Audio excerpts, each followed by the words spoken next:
Assalamualaikum warahmatullahi wabarakatuh. Ketemu lagi dengan saya, Clark Kent. Sebenarnya kita jelas-jelas bukan Marvel fanboy. Selamat datang lagi di channel kita Golden Mas yang ngomongin Aku sampai lali jenenge apa aja. Jenenge Golden ya. Iya. Aku mau bahas Andor. Andor ini adalah apa ya? Spin-off dari Star Wars. Spin-off. Ya, Spin-off itu apa Mas? Spin-off itu adalah sebuah cerita sempalan di luar timeline utama. Oh, jadi timeline utama pokoknya yang gede kayak petir gitu, pinggir-pinggirnya gitu ada spin-off. Berarti itu masuk Rogue One itu berarti masuk mana ya? Itu spin-off. Jadi spin-off mereka bukan universe lain loh, masih tetap dalam itu, tapi bukan cerita utama. Jadi cerita samping-sampingan. Berarti si Andor ini spin-off-nya dari Rogue One juga itu kan ya? Prequel dari Rogue One. Prequel. Yes. Prequel yang benar. Udah nonton Rogue One? Daripada trilogi sequel ya. Itu sangat mengecewakan sih kalau aku bilang. Nah, Andor ini kalau kalian nggak suka Star Wars, kalian nonton Andor, kalian pasti akan tetap suka. Kenapa?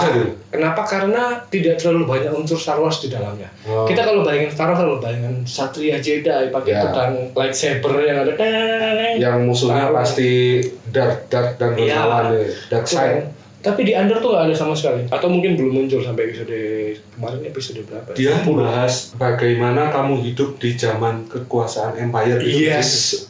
Jadi kan kita kalau di Star Wars kan diceritakan Empire tuh sangat jahat, menguasai satu galaksi. Tapi kan nggak terlalu kelihatan jahat. Betul. Cuma hanya perang-perang aja. Iya. Aku dulu waktu masih kecil juga itu malah kenapa aku selalu sekarang I choose dark side karena lebih keren.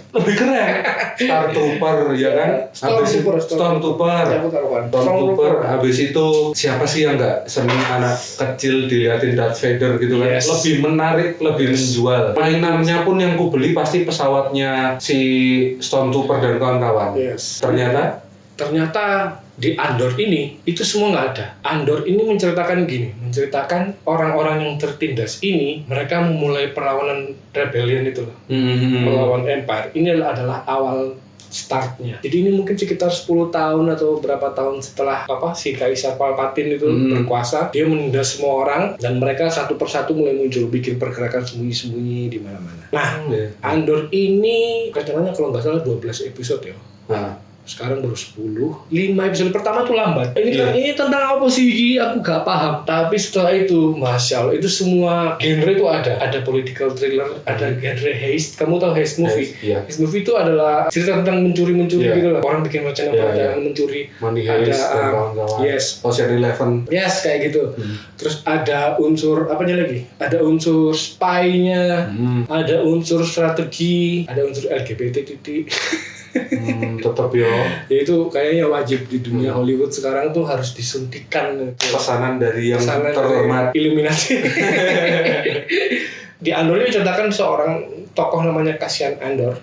Cassian Andor. Dia itu kecilnya tuh dulu tinggal, ini aku nggak spoiler ya, tapi cuman garis besar aja. Dia kecil tinggal di sebuah planet yang isinya kayak anak-anak kecil aja loh. Kayak Amazon gitu, mereka tinggal di sebuah hutan, terus kemudian ada pesawat Empire jatuh, macam-macam. Episode 1 itu ya, yang flashback dikit-dikit. Akhirnya dia ditemukan oleh seorang wanita, kemudian dia angkat jadi anak, dan dia diasuh gitulah. Setelah besar itu, dia itu kayak mungkin menyimpan dendam sama kaisaran. Akhirnya pelan-pelan dia itu mencuri. Yang dicuri itu apa? Yang dicuri itu peralatan miliknya kekaisaran untuk dijual. Kayak Han Solo berarti ya? Han Solo itu smuggler, penyelundup.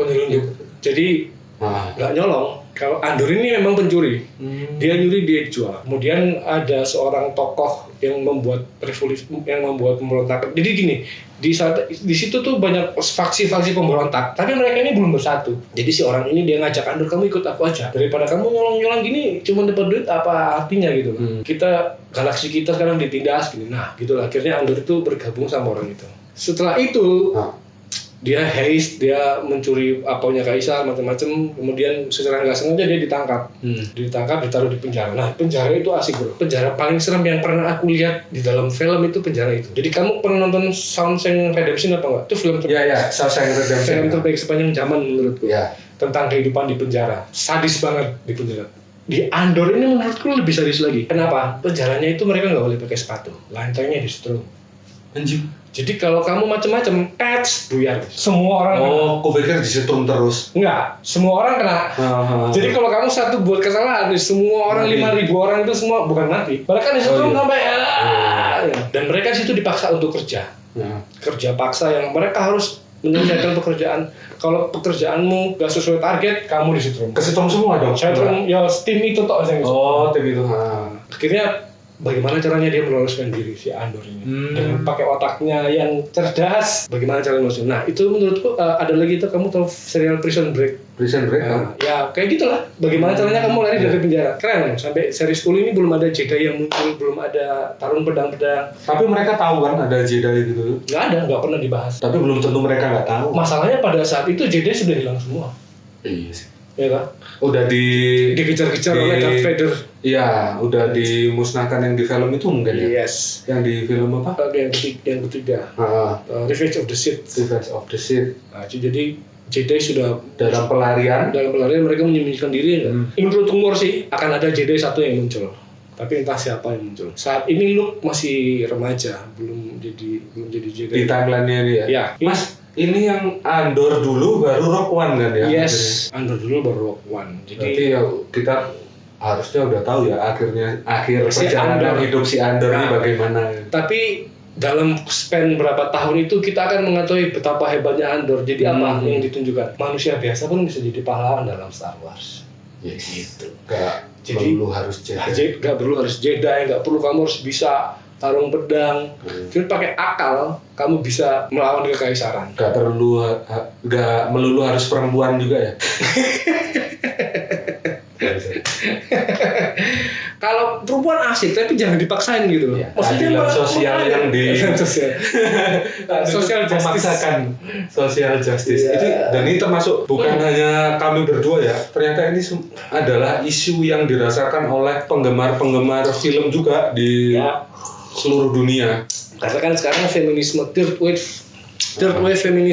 feminisme gelombang ketiga itu menurut banyak orang nggak asik, dipaksakan juga.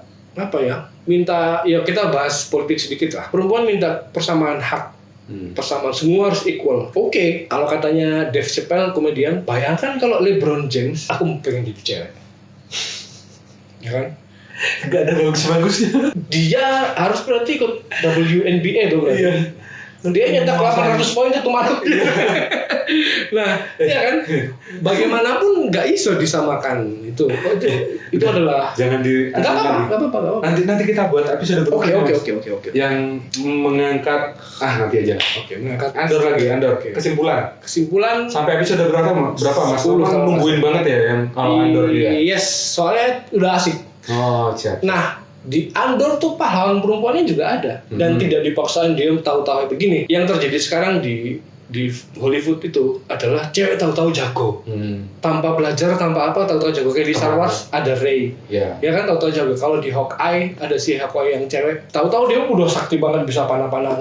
Tidak ada proses dia belajar, tidak ada proses, sehingga orang menganggap apa ya, ini hal yang dipaksain banget, Nah kalau di Andor asik, ceweknya ada beberapa tokoh cewek yang dia berusaha, ada namanya Mon Mothma itu di dalam Star Wars dia sering muncul beberapa kali di timeline utama. Nah, Mon Mothma itu seorang senator yang berusaha untuk menegakkan kebenaran di dalam kekaisaran yang seperti itu. Partai itu asik ya. Kekaisaran ya. Ya nggak oposisi juga. Berarti. Nggak terlalu oposisi, tapi dia oposisi secara diam-diam. Dia ngumpulin dana pelan-pelan dari belakang. Asik kan, jadi perempuan juga punya andil dalam ini, tapi bukan dipaksain tahu-tahu dia sakti, tahu-tahu dia bisa apa, tahu-tahu. Nah itu yang nggak asik. Di Andor dibikin halus, jadi kita nontonnya enak. Aku rasa akan di seri terakhir mungkin akan muncul Jedi atau akan disambungkan ke Rogue One. Cara sinematik keren ya, kayak Mandalorian lah ya. Yes. Warnanya bisa warna-warna Star Wars lah, warna-warna gurun pasir. Environment-nya juga niat ya di Andor. Ada banyak yang bilang Andor ini lengkap, ada politiknya, ada komunismenya, ada perlawanannya, ada, pokoknya lengkap.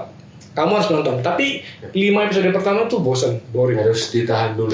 Tapi dari 5 episode pertama itu bakal, setelah episode ke-6 bakal, ternyata ini itu nggak sih? Berarti emang harus disabarin. Kalau kamu nggak suka Star Wars pun kamu nonton ini, aku rasa masih suka. Penulisnya keren berarti ini ya. Iya, aku lupa penulisnya siapa. Pokoknya bukan Kathleen Kennedy lah, Kathleen Kennedy. Ya itu dia salah satu agen SJW. Oke. Sekian dulu episode kali ini bahas Andor. Ya, kamu harus nonton. Harus nonton. Aku juga mau nonton habis ini. Yes. Bye. Sampai ketemu di episode berikutnya. Assalamualaikum warahmatullahi wabarakatuh. As you fade away.